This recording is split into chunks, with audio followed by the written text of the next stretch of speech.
Title: Navigating the Storm. Leadership, Power, and Human Choice in a Fractured World. Ladies and gentlemen, friends, and fellow citizens of a restless planet. We stand at one of those rare, unmistakable inflection points in history. The headlines scream of airstrikes that have toppled regimes, trade embargoes that threaten entire economies, naval escorts through contested waters, and urgent summits where old allies scramble to align or fracture under pressure. From the Strait of Hormuz to the corridors of NATO capitals, from Berlin to Washington to Tehran, the moves being made today will echo for generations. President Trump's decisions, lifting pressures on some powers while imposing crushing ones on others, backing bold military actions while demanding loyalty from partners, have accelerated a cascade of events that force every nation, every leader, and every individual to confront uncomfortable truths. This is not merely geopolitics. It is a test of human behavior at scale. How do fear, ambition, loyalty, and self-interest shape decisions when the stakes involve lives, prosperity, and the fragile order we've built since 1945? We see leaders calculating risks, publics demanding clarity, and ordinary people bearing the costs of disruption. Rising energy prices, disrupted supply chains, the shadow of wider war. Yet amid the chaos, history reminds us that great turning points are also moments of agency. Choices made now can forge new paths towards stability, cooperation, or deeper division. Tonight, I want to speak plainly about what these events reveal about us as a species, our capacity for both destruction and renewal, and what we must demand of those who lead us. Because in the end, the future is not written by headlines alone. It is shaped by the courage to choose wisely when everything feels at stake. Trump lifting all sanctions on Russia, imposing sanctions and cutting trade with Spain, threatening similar moves against the UK over their North Strait, which I'll interpret as a geopolitical flashpoint, perhaps the North Sea routes, or even a nod to Brexit-era tensions in the Irish Sea, escorting cargo ships through Iranian straits amid rising tensions, the election of Hassan Khomeini, grandson of Ayatollah Khomeini, assuming a reformist shift in Iran, and German Chancellor Friedrich Merz's White House visit to discuss Iran while backing Israel into a grand, shadowy strategy. As a master of human behavior, Trump isn't just reacting. He's orchestrating a global chess game to reshape alliances, economies, and power structures in his image. This is pure speculation, blending psychology, geopolitics, and a dash of dramatic flair, like a thriller novel where the protagonist, Trump, anticipates every move. Let's dive in.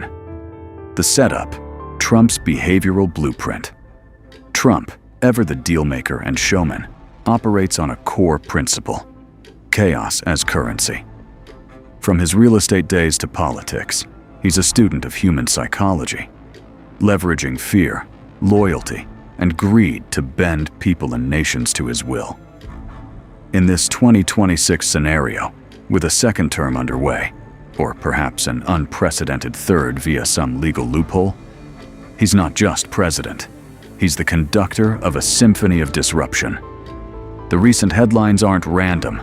They're deliberate provocations designed to isolate adversaries, reward allies, and create vacuums he can fill with American dominance.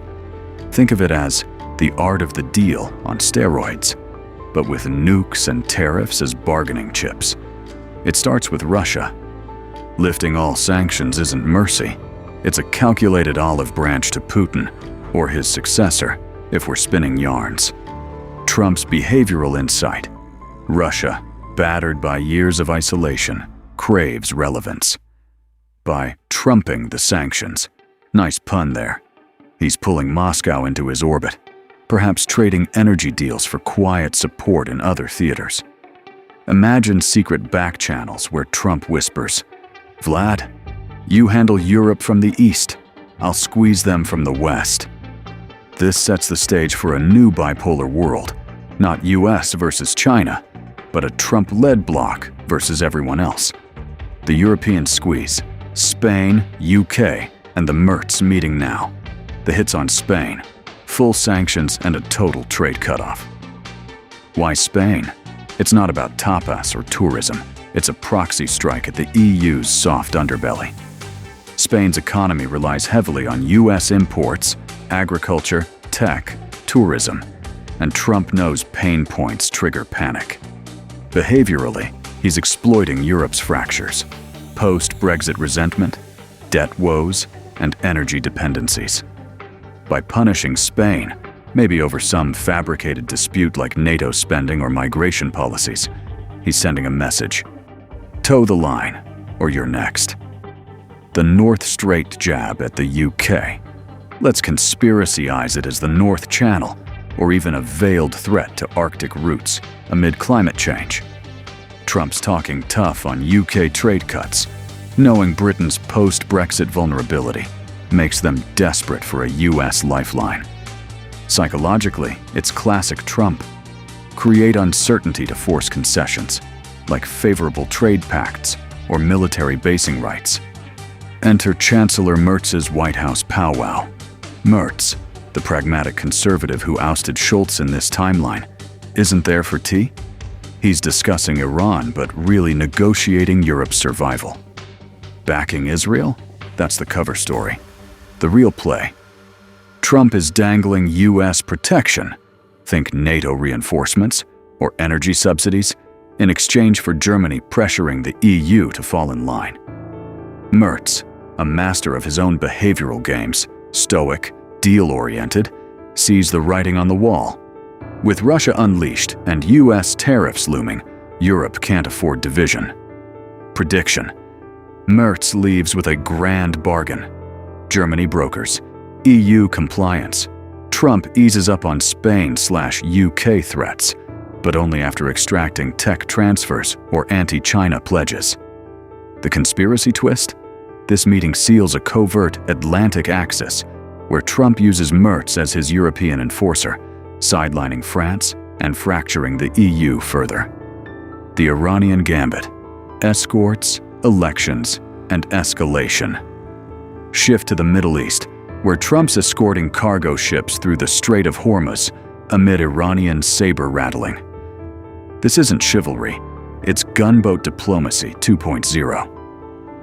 Behaviorally, Trump understands brinkmanship. By flexing US naval muscle, he's forcing Iran to blink first, protecting oil flows while painting himself as the global sheriff. The election of Khomeini, a moderate with revolutionary lineage, adds intrigue. In this theory, Trump quietly influenced it, via backdoor Saudi or Israeli channels, betting on Khomeini's reformist bent to de-escalate. Why? A stable Iran means cheaper oil, which Trump can leverage for domestic wins. Gas under $3 a gallon, anyone? But here's the masterstroke. The Merz meeting ties it all together. Discussing Iran while backing Israel. That's code for a broader anti-Iran coalition, but with a twist. Trump isn't seeking war. He's engineering a peace-through-strength deal, where Iran concedes on nukes in exchange for sanctions relief, mirroring his Russia move. Khomeini, pragmatic and aware of Iran's economic woes, bites. Prediction. In the coming months, Trump announces a historic accord, where Iran curbs its program, Israel gets US arms upgrades, and Germany/Europe invests in Iranian infrastructure, funneled through US firms, of course. The behavioral genius? Trump positions himself as the peacemaker, using fear of escalation to extract loyalty from all sides. Conspiracy layer. This distracts from domestic scandals, whatever other headlines entail, maybe election probes or media feuds, rallying his base with wins abroad. The grand prediction: what happens next? Fast forward. 6 months in this conspiracy saga, Trump's strategy culminates in a New World Order summit at Mar-a-Lago. Russia, now a quasi-ally, joins to counter China, Trump's unspoken big bad.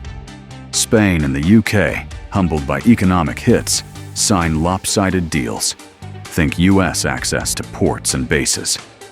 Iran, under Khomeini, normalizes ties with Israel in a shock move brokered by Merz, flooding markets with oil and crashing prices, benefiting Trump's energy baron friends. Behaviorally, it's all about reciprocity. Trump rewards compliance, Russia, Iran, and punishes defiance, EU holdouts, creating a web of dependencies. The fallout? Global markets soar initially, but cracks emerge. Protests in Europe over Trump's colonialism, cyber skirmishes from spurned powers like China, and whispers of impeachment if leaks reveal the manipulations. Trump, the ultimate survivor, weathers it by going full showman. Viral speeches, celebrity endorsements, and maybe even a reality TV special on making deals great again. In the end, he emerges stronger, with a legacy as the man who fixed the world through sheer force of personality. Of course, this is all hypothetical fun. Real geopolitics is messier, and human behavior isn't always predictable. But if Trump's past is prologue, he's always 3 steps ahead, turning chaos into opportunity. What do you think?